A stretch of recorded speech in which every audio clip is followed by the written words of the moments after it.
Selamat malam teman-teman sekalian. Udah lama saya nggak posting di YouTube. Kali ini saya mau unboxing. Seperti biasa saya selalu melakukan unboxing cepat atau flash unboxing. Kali ini saya mau unboxing ini. Ini adalah Super Hoover Vacuum Cleaner. Yuk kita buka sama-sama.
Bolde Service Center.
Untuk vacuum cleaner seharga 300.000, lumayanlah untuk menyedot. Sekarang saya akan membuka apakah debunya benar-benar terangkat. Mari kita saksikan. Kita buka.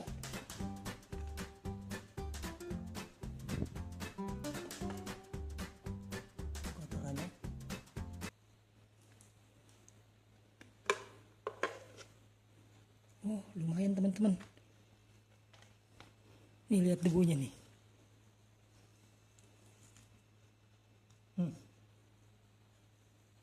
Ternyata banyak juga teman-teman debunya. Tuh. Ya enggak? lumayan lah untuk vacuum cleaner seharga 300.000. Cukup lumayan mengangkat debu. Ya, kita kembalikan lagi. Demikianlah flash unboxing saya kali ini. Semoga ini bisa menjadi referensi teman-teman untuk membeli vacuum cleaner yang murah tapi nggak murahan. Terima kasih atas perhatiannya teman-teman. Jangan lupa subscribe, share, dan like ya. Sampai ketemu di unboxing berikutnya. Terima kasih. Assalamualaikum warahmatullahi wabarakatuh.